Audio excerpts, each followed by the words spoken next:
Assalamualaikum warahmatullahi wabarakatuh.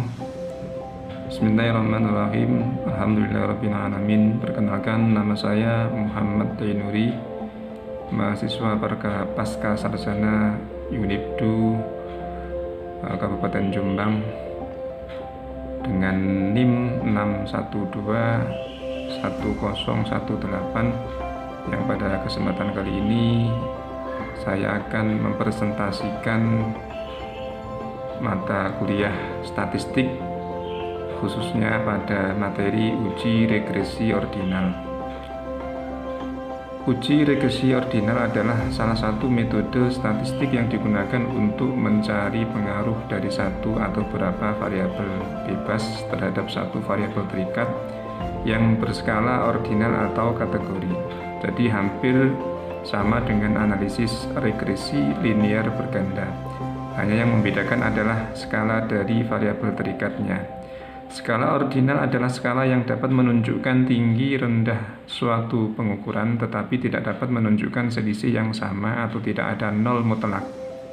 Contoh skala ordinal adalah ranking atau opini audit atau peringkat juara. Kita dapat menentukan bahwa juara 1 lebih baik daripada juara 2, tapi kita tidak dapat mengatakan bahwa juara 1 2 kali lebih baik daripada juara 2, atau 2 sama dengan 2 kali 1. Untuk variabel bebasnya dapat berskala interval atau rasio, dan juga bisa berskala ordinal juga. Mengapa diperlukan analisis regresi ordinal? Karena dalam prakteknya banyak sekali parameter yang diukur dengan skala kategori atau ordinal. Untuk lebih jelasnya akan kita berikan contoh sebuah kasus, yaitu seorang manajer ingin menilai apakah suatu perusahaan yang dikatakan baik tergantung dari 3 variabel, yaitu quick ratio atau QR, return of asset atau ROA, dan debt to equity ratio atau DER.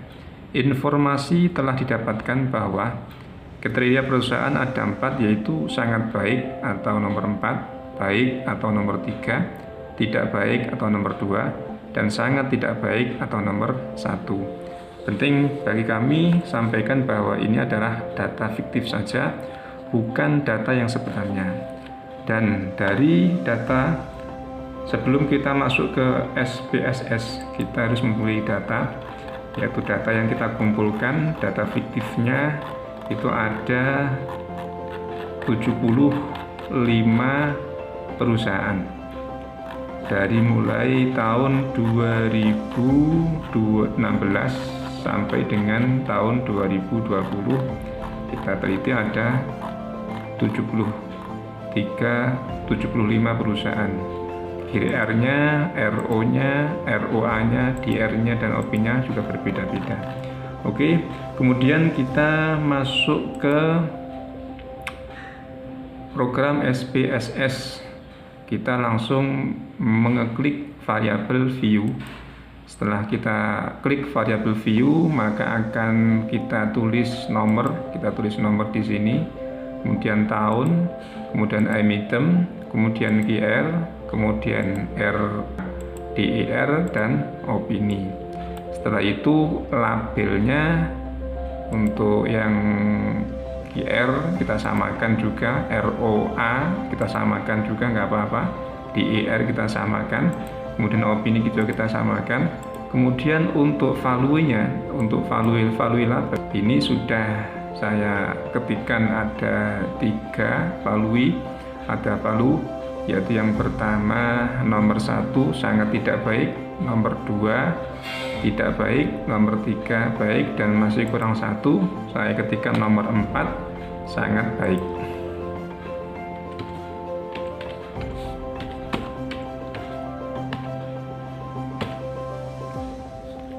Oke, setelah kita ketikkan value nomor 4, labelnya sangat baik, kita masukkan.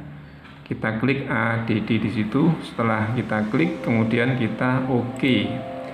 Setelah kita OK, maka langkah selanjutnya adalah kita masuk ke data view. Kita klik data view yang ada di pojok kiri bawah. Nah, setelah itu maka data yang sudah kita kumpulkan tadi mulai dari tahun 2016, mulai nomor 1 sampai dengan opini, kita blok semuanya. Setelah kita blok, kemudian kita copy. Setelah kita copy, kita masuk lagi ke SPPS, SPSS, dan kemudian kita paste di sini. Nah, sesuai dengan data tadi ada 75 perusahaan. Ini hanya data fiktif saja, tidak dalam kenyataannya. Setelah itu kita analis. Kemudian kita analis, masuk ke analis. Analis kita cari regression. Kemudian kita cari yang ordinal, yaitu yang nomor 6. Kita klik.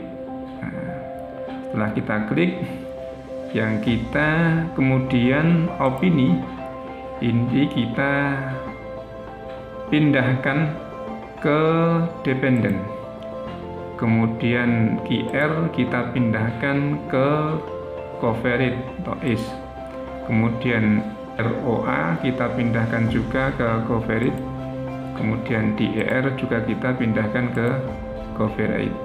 Kemudian untuk nomor, tahun, dan emiten kita biarkan saja. Setelah semuanya kita pindahkan data tadi, baik opini, QR, ROA, dan DER, maka kita masuk ke option. Setelah masuk ke option, maksimum iteration tetap biarkan 100, maksimum step halving 5 kita biarkan, log out kita biarkan kosong, parameter konvergensi kita biarkan 0,00 sekian 1 kita biarkan. Kita pilih salah satu daripada 5 perkara ini, 5 tulisan ini. Kita coba untuk memilih yang Cauchy, nomor pertama Cauchy. Setelah itu kita continue. Setelah continue selesai opsinya, kita berpindah ke output. Kita pindah ke output, kemudian kita centang yang nomor 1, yaitu nomor 2 goodness, kemudian summary dan parameter. Kemudian yang keempat adalah test of parallel, dan yang kelima adalah predicted kategori. Setelah itu continue. Setelah continue kemudian kita OK. Nah, maka akan muncul, kita tunggu sebentar, hasil daripada yang telah kita lakukan tadi. Hasilnya adalah di situ ada warning the hour 225 atau 75,0%. Pada output warning kita tidak usah cemas, hanya nilai dengan frekuensi 0 atau 0, bahkan 75%. Ini wajar karena variabel bebas menggunakan skala rasio.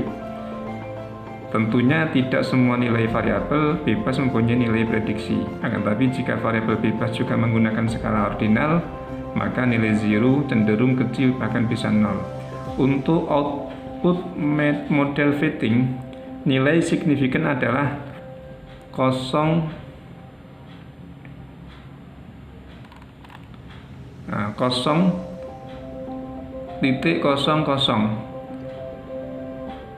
Ini lebih kecil daripada 0,05 yang menunjukkan bahwa model telah fit dan bisa dilanjutkan.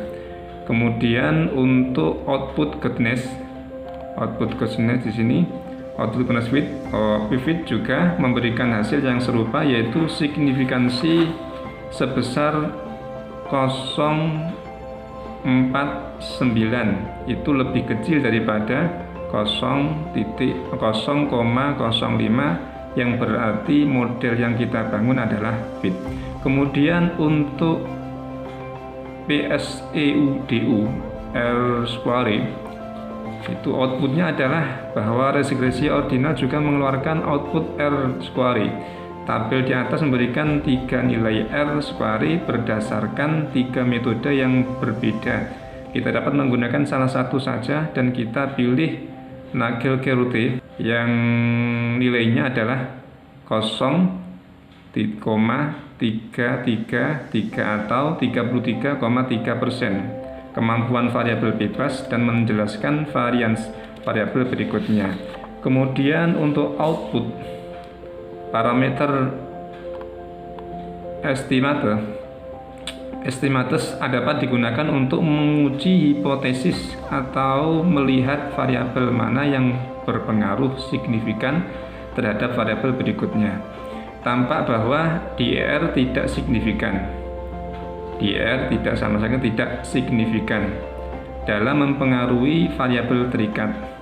Berbeda dengan GR dan juga ROA yang mempunyai signifikansi di bawah 0,05. Masih ada parameter lain untuk menunjukkan bahwa model yang kita bangun adalah baik, misalnya dengan tes paralel linis, yaitu dalam outputnya tes ini diharapkan tidak terdapat perbedaan antara variabel terikat dengan hasil prediksi. Tampak bahwa nilai signifikansi adalah sebesar 0,061 lebih besar daripada 0,05 yang menunjukkan bahwa tidak terdapat perbedaan antara data dengan nilai prediksi. Ini yang diharapkan karena jika berbeda maka model kita berarti kurang baik.